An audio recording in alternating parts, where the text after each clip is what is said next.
Bom dia, tudo bem? Primeiramente, eu espero que vocês estejam enfrentando esse período de quarentena da melhor maneira possível. Chato ficar em casa todo esse tempo, né? Deve estar sendo bastante entediante, mas a gente tem que tocar, segurar a onda aí, porque nesse momento se manter saudável é o que mais importa, né? Então, espero que vocês estejam sobrevivendo ao tédio aí. Mas aí agora a gente vai estar tendo aulas, uma atividade a mais para te ajudar a matar o tempo, a quebrar o ócio aí e também a manter a mente ativa, né? E matar a saudade de mim. Mesmo que virtualmente, não dá pra gente interagir. Mas enfim, eu espero que vocês possam estar assimilando da melhor maneira possível o conteúdo que eu vou passar para vocês aqui. Eu, desde já, me disponho a ajudar no WhatsApp, enfim, com qualquer ferramenta que eu possa estar promovendo o conhecimento de vocês, tá bom? A gente vai estar começando hoje a apostila 2, porque a gente acabou a apostila 1 nas aulas mesmo, ainda bem, né? Isso foi bom. A gente estava numa cronologia boa. Se não houvesse esse problema, ia dar tudo certo. Mas também vai dar. De uma maneira diferente, mas vai dar. Então é isso. Então, antes de começar, eu queria estar falando isso para vocês. Que eu desejo que todos estejam se mantendo saudável, em paz. Não pira aí, apesar de ficar em casa o dia inteiro, né? Mas tem que tentar manter a sanidade.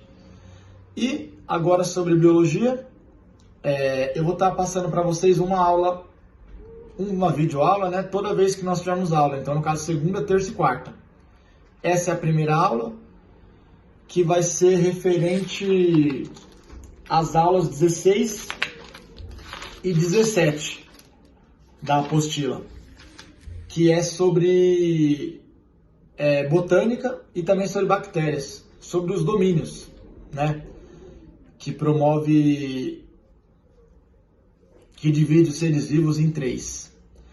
Então, espero que a gente possa estar dando continuidade no nosso curso de biologia aí, apesar de, nesse padrão EAD, com uma boa qualidade, tá bom? Então, vamos lá. Nesse capítulo 7, que é o que a gente vai estar estudando, nessa primeira aula aqui, que é a aula, conforme eu citei, a aula 16, a gente vai estar vendo sobre as bactérias, tá? As bactérias, a primeira ideia que a gente tem que desconstruir é que bactéria é uma coisa ruim, que a gente cresce ouvindo o tempo inteiro bactéria é ruim, bactéria causa doença, bactéria está associada a sujeira, etc, etc, etc. É verdade, a maioria das bactérias são ruins de fato. Porém, não são só ruins, tem bactérias ruins como tem bactérias boas, assim como qualquer ser vivo tem exemplares bons e exemplares ruins.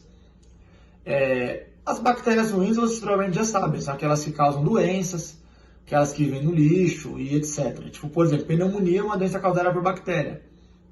Tétano também é causado por bactéria.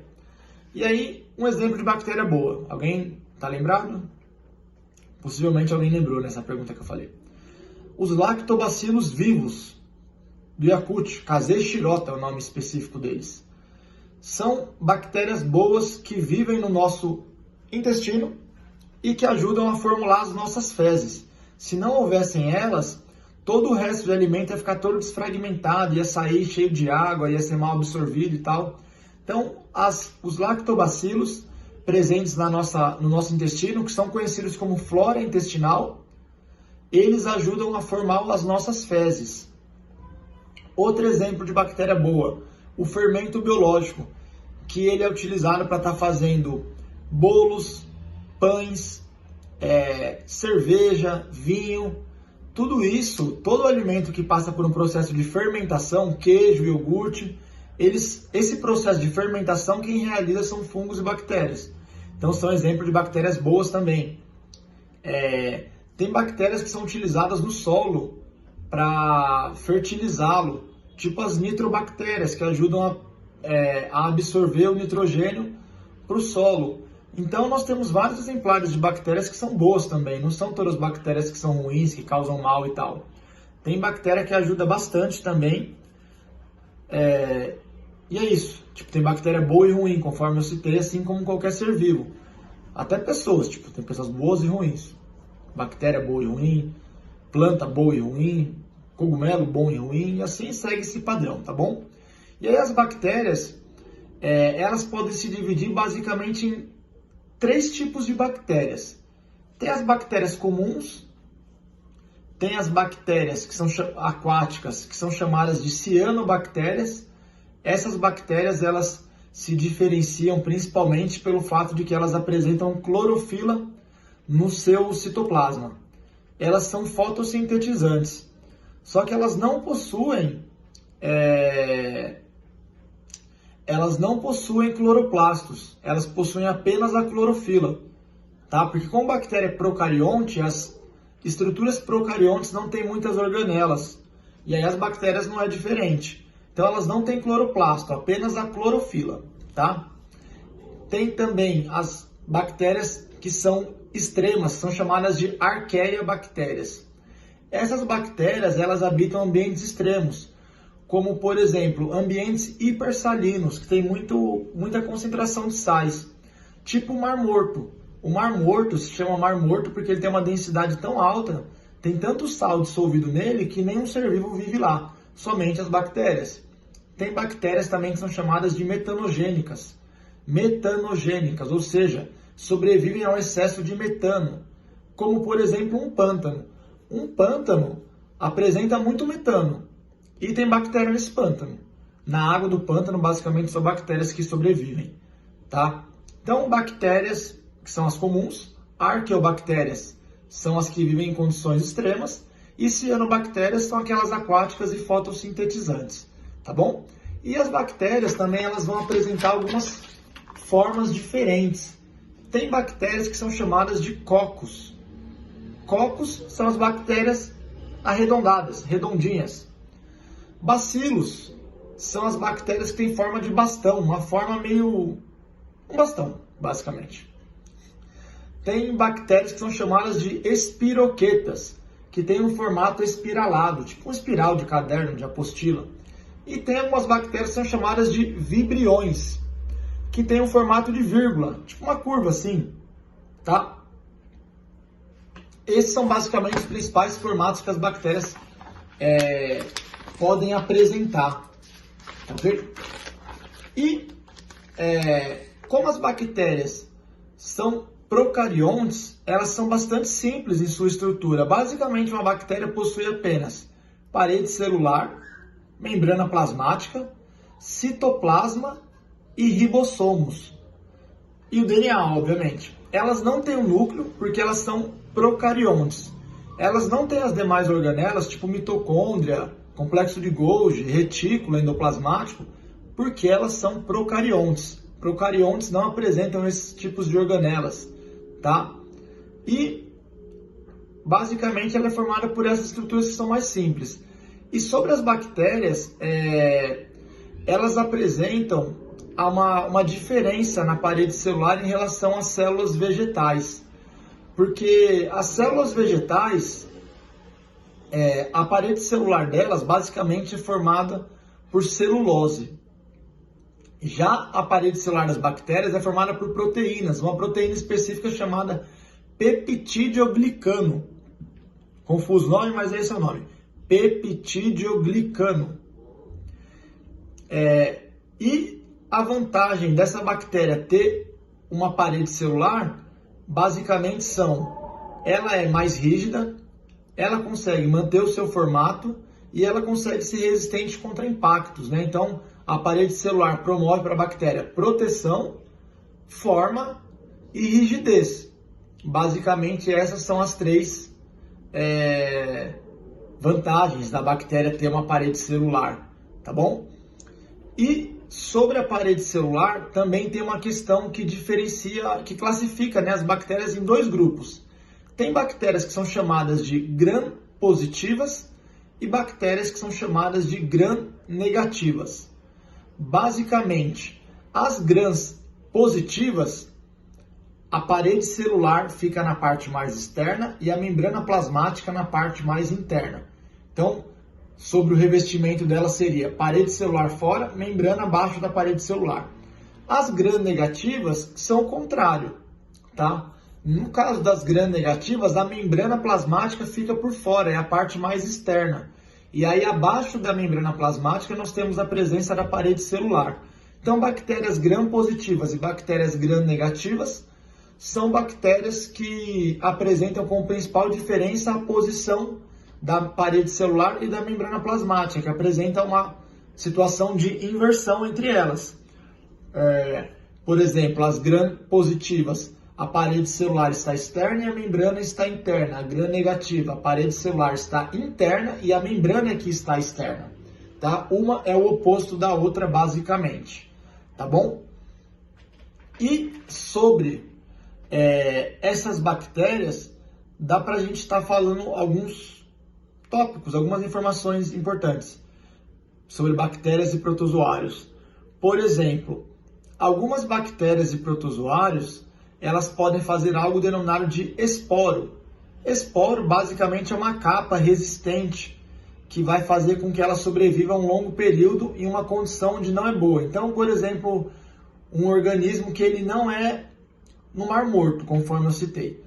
Ele caiu lá no Mar Morto. Ele vai morrer, a não ser que ele seja uma arqueia-bactéria.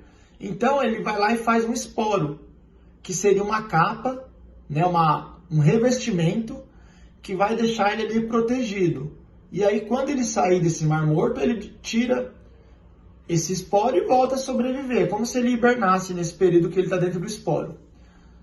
Flagelo. Flagelo é tipo aquele rabinho do esperma, que faz aquele movimento. Tem bactérias que têm flagelo. Basicamente, ele auxilia na locomoção, tá? Fimbrias. Fimbrias são como se fossem fibras, basicamente.